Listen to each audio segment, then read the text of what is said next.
everyone. A unique time for horse racing in the UK.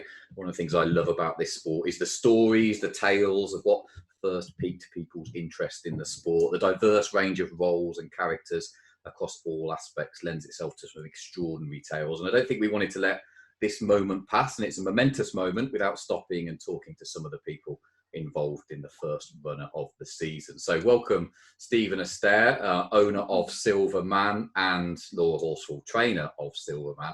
Steven, if I start with you first, like I said, a unique time in horse racing.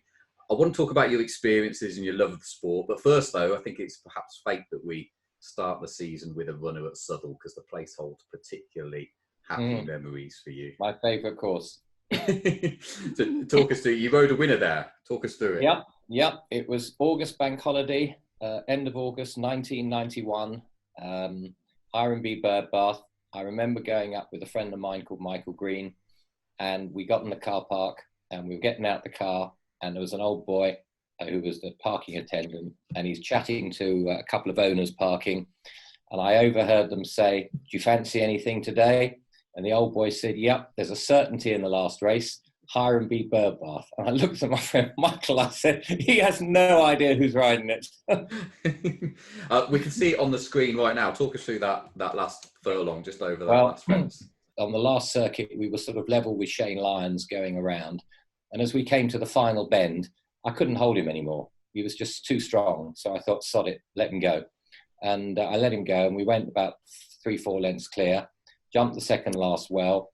I always remember coming the last, I thought, right, the last thing I want to do is fall at the last hurdle. So I'm just going to sit there and let him do it, which was a mistake because he wanted to be kicked into it. So he sort of flattened, it was a knockdown hurdle, so he sort of flattened it, but kept running. And having ridden a lot on the flat as well, I sort of thought, we'll do a bit of sort of flat race finish.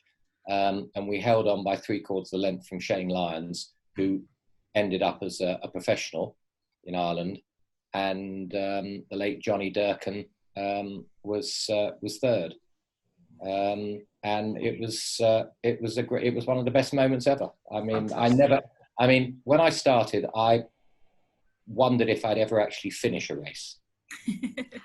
Seriously, because I started in point to point. So the first race I rode in, I got to the third fence at Kingston Blount and discovered that back protectors were very useful things. And I just never thought I'd finish a race.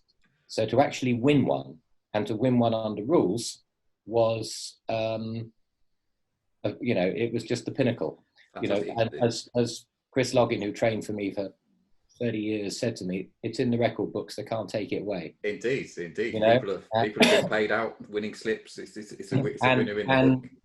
And funnily enough, many years later, I was at a conference at the Queen Elizabeth Hall opposite the House of Parliament. It was a whole racing thing, so it was all the great and the good. And an MP who, I forgot, Jeff, can't remember his surname for a second, who was on the Northern Racing College board with me, he was giving a speech, and he was talking about the love of owning racehorses and everything else and the thrill of the day. And he said, I remember an August bank holiday in 1991, the wife and I were in our caravan and we thought, we'll go to Southwell races. And in the last race, Steven Astaire rode his first ever winner. And I'm sitting there with all these people thinking, shut up. I was so embarrassed. But it was a great day. In fact, one of my punchlines is with the 6 point-to-point wins, I rode as many wins in a career with a very small C as Frankie rode in one afternoon at Ascot. There we go. Indeed. I guess as an owner, people will probably have seen the orange and green colours before. Tell us a bit about your successes on the track for horses that you've owned and been part of. Well, the colours were actually my late mother's. She sadly died at 46, and I took her colours. And I probably had 50, 60 wins over the years. Point to points, flat, hurdles, fences. I've been very lucky in a lot of the horses I've had. J. Cheever Loophole was a 2-year-old who was Group 1 Group 1, third in a Group 1, my only group placed, second in a listed race at York. I had sort of Arthur Daly. I spelt it Arfur, so the commentator had to call him Arthur. Yeah. He won one night at Hamilton. I had Ernie Bilko as my first ever horse, Phil Stilvers. He won three times for us. Twice I had to buy him back in cellars. Rufus T. Firefly, Otis B. Driftwood, J. Cheever Loophole. It always amazed me because I was probably one of the worst jockeys riding. But I had 175 rides over all codes, 7 wins and 50 places. So if you look at the stats, I actually wasn't bad. That stacks up, yeah.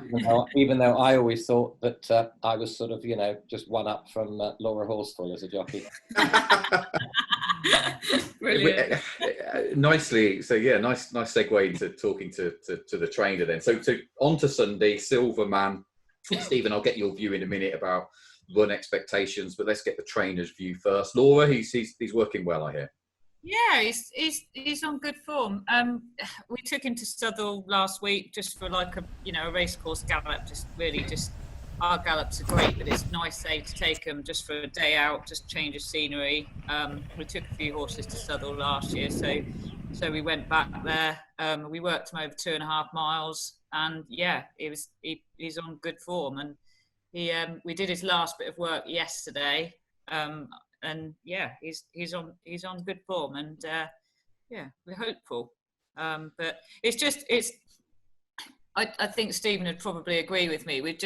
We never really got his ground this like the point season. Obviously, Horseheath was a bit of a disaster, but it was just one of those things. But although he ran well at Lark Hill, it still would have been a bit too soft for him. So this summer jumping ground, and I think the ground will be spot on for him at Southwell. It's come at just the right time. So, yeah, fingers crossed. So the handicap chase, running off 102, Tabitha Worsley on board. Yeah. It looks like you said, a few years since he's got his head in front, but you haven't got to go too far back to see, some performances with plenty of credit, running off higher marks. And I was looking back through the form book, and again, you haven't got to go too far back to when he's running off 137 in the Summer Cup at Uttoxeter. So a good mark, good jockey. I think you said summer jumping is definitely going to be the name of the game, and every chance he runs well on Sunday. Yeah, well, I think the last time, I'm probably going to curse this, the last time Tabitha wore those colours, I think we were in the winners' enclosure, weren't we? Yeah, no, it's great to get Tabitha back on board. We gave him a school a couple of weeks ago. Tabitha sat on him. She sort of worked him out pretty quickly. And I think for a trainer, and I suppose Stephen would agree with me, it gives you confidence when the jockey schools or does a bit of work or something, and sort of figures out the horse pretty quickly. You sort of feel you just feel a bit sort of more confident. Stephen, like a lot of owners, you won't be able to make it on Sunday. What's the plans? Glass of red, Sunday lunch, sit back, watch the action unfold? Well, we actually have my youngest stepdaughter. She was meant to be getting married on the 2nd of August, but obviously that's postponed.